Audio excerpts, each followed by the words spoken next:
आत्मीय भाइयों और बहनों, 21वीं सदी के लिए हमें क्या करना होगा। श्री राम शर्मा आचार्य, लेखक, पृष्ठ 49 से पढ़कर सुनाते हैं। युग चेतना का प्रसारण। आइए सुनते हैं। विचार परिष्कार के लिए युग धर्म का प्रतिपादन और प्रस्तुत भ्रांतियों विकृतियों के निराकरण में सत साहित्य का अधिकाधिक प्रचार प्रसार आवश्यक है। इस प्रकार का स्वाध्याय उपक्रम अधिकाधिक लोगों तक पहुंच सके, इसके लिए शांति कुंज एवं युग निर्माण योजना मथुरा द्वारा उस साहित्य का अभिनव सृजन किया गया है जो युग धर्म की रूपरेखा और सामयिक समस्याओं को प्रस्तुत करते हुए दूरदर्शी विवेकशीलता को जगाता है। दूरदर्शी विवेकशीलता को जगाता है। इस प्रयास को एकाकी स्तर पर करना हो तो उसके लिए झोला छाप पुस्तकालय योजना सर्व सुलभ है। इसके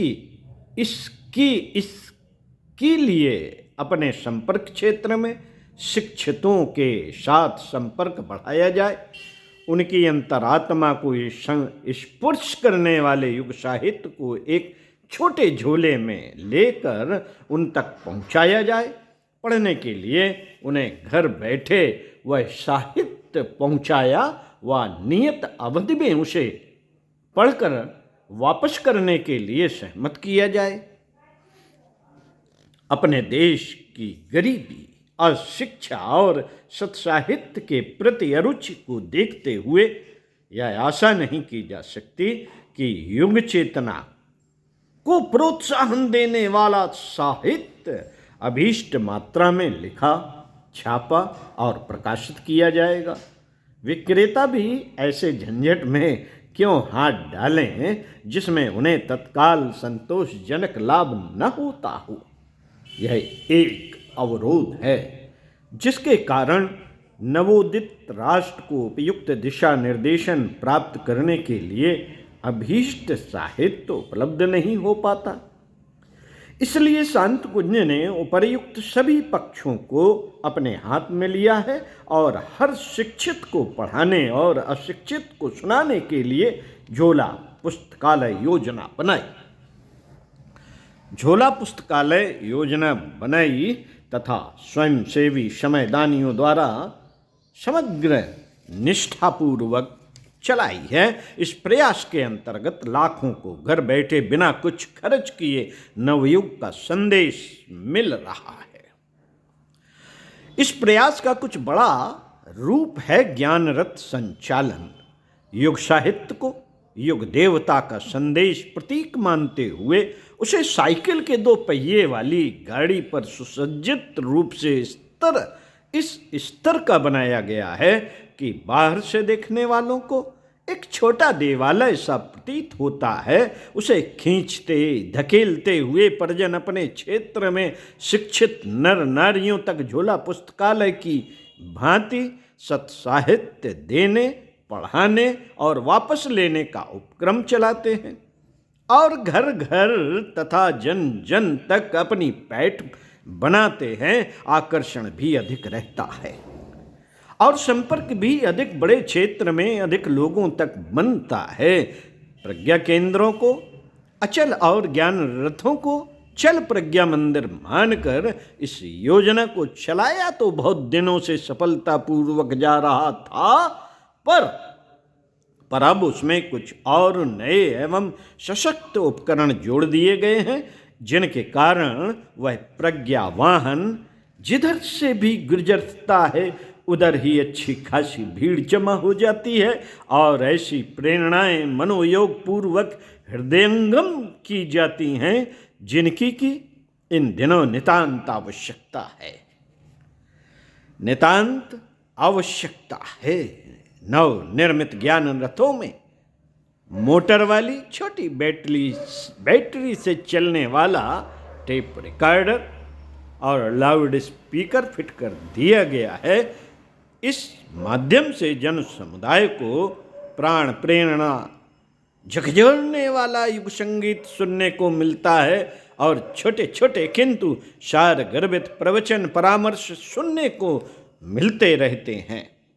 निर्जीव होते हुए भी ज्ञान रथ सजीव वक्ताओं और प्राणवान संगीत से अपने रास्ते में मिलने वालों से ऐसा कुछ कहता है और गाता रहता है जिसके की परिवर्तन की पृष्ठभूमि बनाने के लिए महती आवश्यकता है।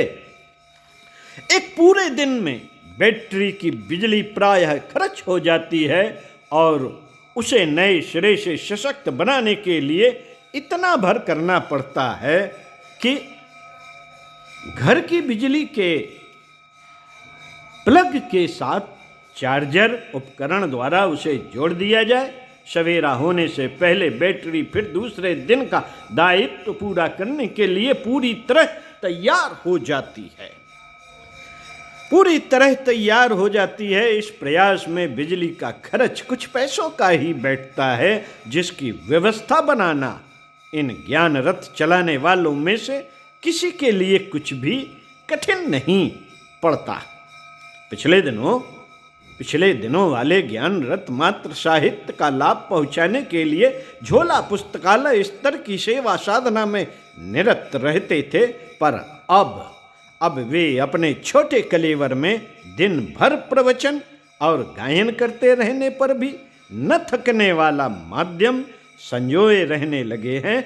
इसलिए उसकी उपयोगिता अनेक गुनी अधिक बढ़ गई है। पुराने ज्ञान रथों को चलाने वाले राह में मिलने वालों को अपने प्रयास का वाणी द्वारा भी परिचय देते थे, पर अब नए ज्ञान रथों को बिना पढ़े लिखे गूंगे बहरे शिक्षित अशिक्षित लिए फिरते हैं और दिन भर एक अति प्रभावोत्पादक चलते फिरते प्रचार समारोह को गतिशील रखे रहते हैं।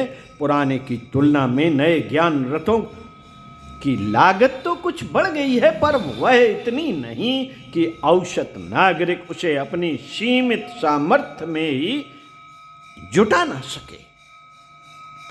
इस प्रयास में स्वाध्याय और सत्संग के दोनों ही प्रयोजन एक साथ जुड़ जाते हैं। इसके अतिरिक्त इस क्षेत्र का एक और माध्यम है दीवारों पर आदर्श वाक्य लिखते रहना। दीवारों पर आदर्श वाक्य लिखते रहना।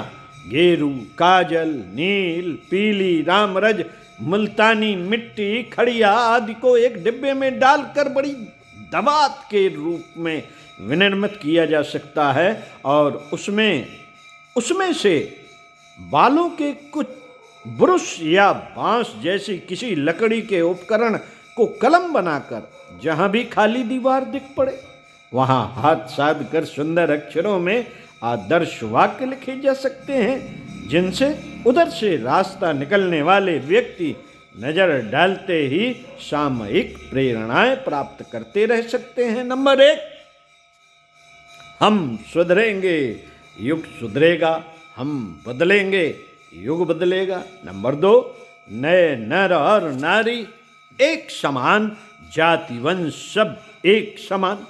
नंबर 3, 21वीं सदी उज्जवल भविष्य का अवतरण जैसे दर्जनों आदर्श वाक्य गढ़े गए हैं। उनमें से जहां जिनका चयन उपयुक्त दिखता हो उसे वहां लिखा जा सकता है। इस प्रकार हर दीवार, खंडहर, टीले, पत्थर को बोलती दीवार बनाया जा सकता है। इस वर्ग में एक अन्य योजना स्टिकर चिपकाने की आती है। यह भी अनेकों प्रकार के तथा नाम मात्र की लागत से भरे पूरे हैं। इन्हें किवाड़ों पर, अलमारियों पर, अटैचियों पर, फर्नीचरों पर कहीं भी चिपकाया जा सकता है। प्लास्टिक पर बने और पक्की स्याही से अंकित एवं मजबूत गेंद से सटे होने के कारण, मजबूत गोंद से सटे होने के कारण छोटे बड़े समाज के यह स्टिकर ऐसे हैं।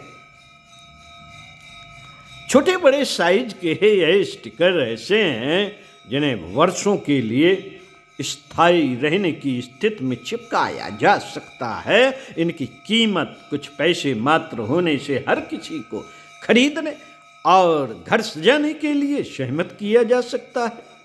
मोटरों, टांगों, रिक्शों आदि पर उन्हें चिपका दिया जाए तो उनमें बैठने वाले भी ऐसा कुछ हृदयंगम करते हुए चलते हैं जिसे इन दिनों समझना और समझाना ही चाहिए।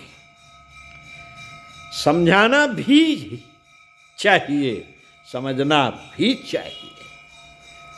मित्रों, इस प्रकार की प्रचार सामग्री के सस्ते महंगे अनेक प्रकार के उपकरण विनिर्मित किए गए हैं। रुमालों, साड़ियों, दुपट्टों पर भी ऐसे ही कुछ प्रेरणाप्रद अंकन सटा देने की भी योजनाएं बनती और चलती रहती हैं। साक्षरता की, प्रौढ़ शिक्षा की व्यवस्था बनाना अपनी जगह आवश्यक है। अशिक्षितों की अंधों में गणना होती है, अशिक्षितों की अंधों में गणना होती है। इसलिए प्रत्येक शिक्षित परिजन को यह कहा गया है कि वह अपने संपर्क क्षेत्र में से अशिक्षित नर नारियों को, बालक वृद्धों को, ठाली और व्यस्तों को तलाश करके उनके साथ संपर्क साधें, उनकी सुविधा का समय खोजें और अपने घर बुलाकर अथवा उनके घर जाकर हर किसी को साक्षर बनाने का प्रयत्न करें। अपने देश का कोई भी नागरिक अशिक्षित न रहे। उसके लिए विद्या विस्तार में हर शिक्षित को विद्या ऋण चुकाने के लिए बिना पढ़े को पढ़ाने को एक आवश्यक कर्तव्य की तरह अपनाने के लिए प्रोत्साहित किया जाए। इसी प्रयास का दूसरा चरण यह है कि साक्षरता के उपरांत दैवी प्रेरणाएं पढ़ने का अवसर मिले, जिससे व्यक्तित्व विकास में, लोकमानस के परिष्कार में अभीष्ट प्रगत प्रेरणा का भी समावेश हो सके। युग साहित्य को जन जन तक पहुंचाने के लिए, युग साहित्य को जन जन तक पहुंचाने के लिए झोला पुस्तकालय और ज्ञान रथ इसी निमित्त चलाए जा रहे हैं। दीवारों पर आदर्शवाद लिखने और प्रेरक स्टिकर स्थान स्थान पर चिपकाने की योजना भी इसी उद्देश्य की पूर्ति के लिए है। श्री राम शर्मा आचार्य अगले वीडियो में आपको पढ़कर सुनाएंगे सत्संग प्रशिक्षण एवं संगठन। ओम शांति।